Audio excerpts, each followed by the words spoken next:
नमस्कार दोस्तों, आप सभी का एक बार फिर से स्वागत है हमारे चैनल जतिन लाइफस्टाइल में। आज सुनते हैं पुरुषोत्तम मास की कहानी। किसी गांव में एक बूढ़ी माई रहती थी। उनके एक बेटा और बहू भी थे।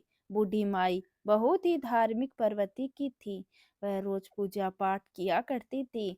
हर तीसरे साल पुरुषोत्तम मास आने पर बूढ़ी माई स्नान व्रत दान पुण्य करती थी।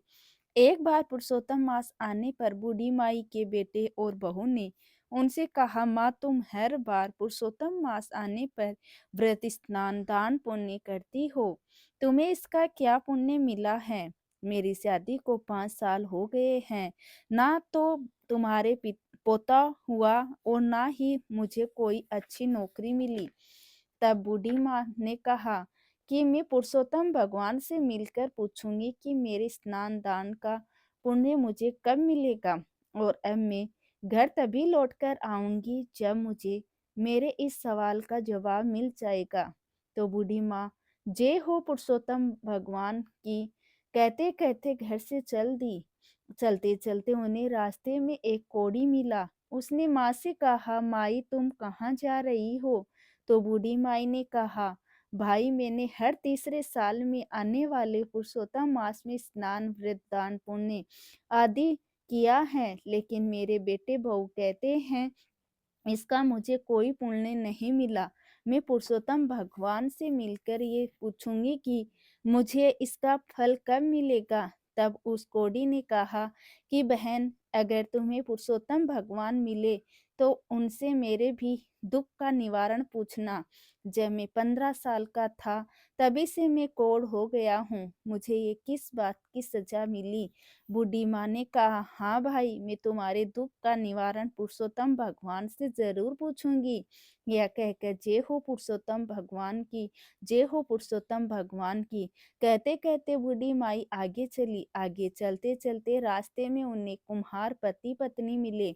उन्होंने पूछा, बूढ़ी माई आप कहाँ जा रही हो? तो बूढ़ी माई ने कहा ये सारी बात उन्हें भी बता दी। तब वो बोले, माई क्या तुम हमारे दुख के निवारण के बारे में भी पुरुषोत्तम भगवान से पूछोगी? हमारी जीविका का साधन बस यही मटकी बनाना है, लेकिन 3-4 साल से चाक पर ये टूटे फूटे मटके ही बन रहे हैं। कुछ शेष बचे भी जाते हैं तो पकाने पर टूट जाते हैं। ऐसा क्यों हो रहा है? भगवान से आप जरूर पूछना। तब बूढ़ी माई ने कहा, हाँ, मैं तुम्हारे दुख के बारे में भगवान पुरुषोत्तम से जरूर पूछूंगी।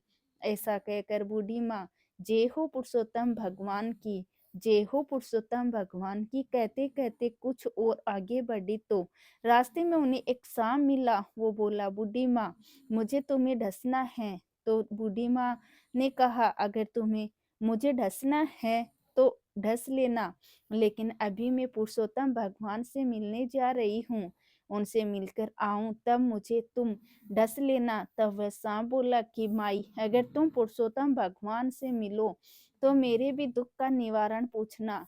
मेरी नागिन हर साल अंडे देती हैं, लेकिन एक भी सफोला जिंदा नहीं बचता, ऐसा क्यों? तब बूढ़ी माँ ने कहा, मैं जरूर पूछ लूंगी। फिर बूढ़ी माँ जय हो पुरुषोत्तम भगवान की, जय हो पुरुषोत्तम भगवान की कहते कहते कुछ और आगे बढ़ी तो उन्हें पेड़ के नीचे एक साधु महात्मा बैठे मिले। उन्होंने पूछा, बूढ़ी माई तुम कहाँ से आई हो और कहाँ जा रही हो? तो बूढ़ी माँ ने उन्हें अपने बेटे बहू के दिए हुए ताने की सारी बात बताई। तब साधु महात्मा ने कहा कि क्या भगवान ऐसे ही मिल जाते हैं, और अगर मिल भी गए तो तुम्हें पहचानोगी कैसे? तब बूढ़ी माँ बोली, मैं उन्हें पहचान लूंगी। फिर बूढ़ी माई ने उन्हें प्रणाम किया और कहने लगी, जय हो पुरुषोत्तम भगवान की, जय हो पुरुषोत्तम भगवान की। तब साधु महात्मा बने पुरुषोत्तम भगवान ने बूढ़ी माई को दर्शन दिए और कहा, तुम्हें क्या चाहिए? तब बूढ़ी माई ने कहा, भगवान मुझे आपके दर्शन मिल गए, मुझे और कुछ नहीं चाहिए। तब पुरुषोत्तम भगवान ने कहा, तुम्हारा कल्याण हो। फिर बूढ़ी माँ ने रास्ते में मिले दुखी हारों का एक एक करके निवारण पूछा। सबसे पहले तो बूढ़ी माँ ने कोड़ी के बारे में पूछा तो भगवान ने कहा कि वे अपने पिछले जन्म के कर्मों का फल भोग रहा है। पिछले जन्म में वह एक राजा था और वह अपने राज्य के लोगों को बिना अपराध के दंड देता था। उसके कारण उन्हें उसकी हाय लगी है। तुम मेरे चरण धूल ले जाओ और उसके कोड़ पर लगा देना, वो ठीक हो जाएगा। फिर बूढ़ी माई ने कुम्हार के दुख का कारण पूछा। तब भगवान ने कहा कि एक बार एक बूढ़े माता पिता अपनी लड़की के विवाह के लिए कलश लेने आए थे। वो बहुत गरीब थे, उनके पास कलश खरीदने के लिए पैसे नहीं थे। पैसे ना होने के कारण उन्होंने उन माता पिता को कलश नहीं दिया। इस कुम्हार को उन बूढ़े माता पिता की हाय लगी है। अगर कुम्हार 100 मटके बनाकर किसी प्याऊ में दान दे तो उनका दुख दूर हो जाएगा। फिर बूढ़ी माँ ने नाग नागिन के बारे में पूछा तो भगवान ने कहा कि नागिन ने एक बार एक गर्भवती को ढस लिया था, जिससे वह स्त्री अपने बच्चे के साथ मर गई। इन्हीं इन्हें उस गर्भवती स्त्री की हाय लगी है। अगर ये नाग नागिन किसी गरीब को अपनी अमृत मणि दे दे तो उन्हें संतान की प्राप्ति हो जाएगी। फिर बूढ़ी माई ने भगवान को प्रणाम किया तो भगवान पुरुषोत्तम अंतर्ध्यान हो गए। फिर बूढ़ी माँ ने भगवान के चरणों की धूल ले ली और वहां से चल दी। सबसे पहले वो उस सांप से मिली। सांप ने पूछा, क्या हुआ बूढ़ी माई, भगवान के दर्शन हुए? तब बूढ़ी माई, हाँ हुए। तो सांप ने कहा, आपने मेरे दुख का निवारण पूछा। तो बूढ़ी माई ने सारी बात सांप को बता दी। तो वो बोला, मैं गरीब व्यक्ति कहाँ से लाऊंगा, मेरे पास डर के मारे कोई नहीं आता। ये अमृतमणि तुम ही ले जाओ। सांप ने वो अमृतमणि बूढ़ी माई को दे दी। मणि लेकर बूढ़ी माई अपने घर की ओर चल दी। तो आगे उन्हें कुम्हार पति पत्नी मिले। तो उन्होंने पूछा, क्या तुम्हें भगवान के दर्शन हुए और तुमने हमारे दुखों का निवारण पूछा? तो बूढ़ी माई ने सारी बात उन्हें बता दी। तब कुम्हार दंपति ने कहा कि हम आज ही 100 मटके एक प्याऊ में दान कर देंगे। और अब वह आगे चली तो उन्हें वह कोड़ी मिला। तो उसने पूछा, क्या हुआ बहन, तुम्हें भगवान के दर्शन हुए और तुमने मेरे दुखों का निवारण पूछा? तब बूढ़ी माँ ने कहा, हाँ मुझे भगवान के दर्शन हुए, मैंने तुम्हारे दुखों का निवारण भी उनसे पूछ लिया। फिर बूढ़ी माई ने कोड़ी को सारी बात बता दी और कहा, ये तुम्हारे पूर्व जन्म का फल है, वो तुम भोग रहे हो।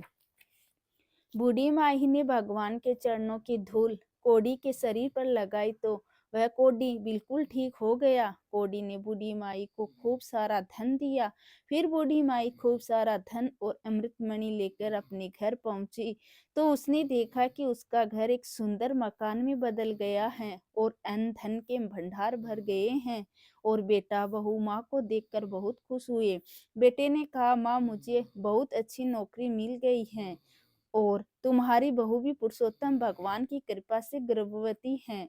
बेटे बहू ने भगवान के चरणों की धूल को अपने माथे से लगा लिया और सब हमने भगवान पुरुषोत्तम की जयकार की। तो दोस्तों, यह थी पुरुषोत्तम भगवान की कहानी। आपको ये कहानी कैसी लगी कमेंट करके जरूर बताएं और साथ ही साथ मेरे चैनल जतिन लाइफ स्टाइल को सब्सक्राइब करना ना भूले। धन्यवाद दोस्तों।